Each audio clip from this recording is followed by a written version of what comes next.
The letter I never sent. I found the box in my mother's closet 3 weeks after the funeral. It wasn't hidden, not really. It was just sitting on the top shelf behind a stack of old sweaters she never wore anymore, the kind with shoulder pads from a decade she refused to let go of. I almost didn't open it. I almost just put it in the donation pile with everything else, because that's what grief does to you. It makes you want to move fast, to not look too closely at anything, because looking too closely means feeling things you're not ready to feel. But something made me sit down on her bed, the same bed where she'd spent her last 6 months, and open that box. Inside were letters, dozens of them, all addressed to the same person, to my daughter, when she's ready. I am her daughter. I was 34 years old, and I had never received a single one of these letters. The first one was dated the year I was born. My mother's handwriting back then was looser, more hopeful, the kind of handwriting that hadn't yet been worn down by life.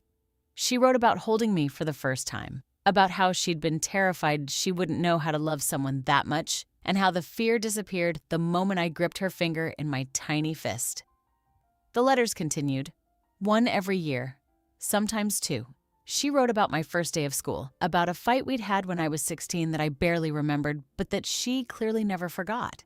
She wrote about my wedding day, about standing in the back of the church and crying not because she was losing me, but because she was so proud of who I'd become that it physically hurt to hold it all in. And then, near the bottom of the box, there was a letter dated just 4 months before she died. I almost couldn't read it. My hands were shaking. In it, she explained something I never knew. Years ago, before I was born, she'd had another daughter. A baby who lived for only 11 days. She never told anyone, not my father, not her own mother. She carried it alone for decades, this grief she never had words for, this loss that came before all her joy.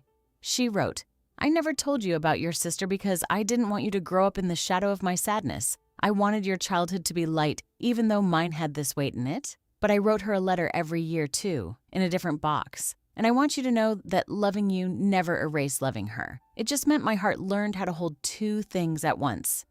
She ended that letter with this. I don't know when you'll read these. Maybe after I'm gone, maybe sooner. But I wanted you to know that every year of your life I sat down and tried to put into words how much you meant to me.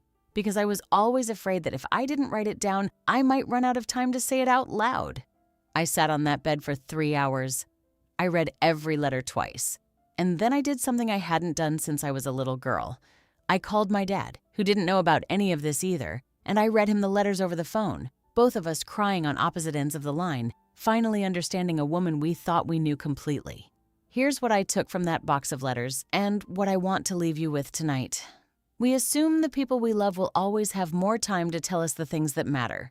We assume there will be another conversation, another birthday, another ordinary Tuesday, where the truth can finally come out.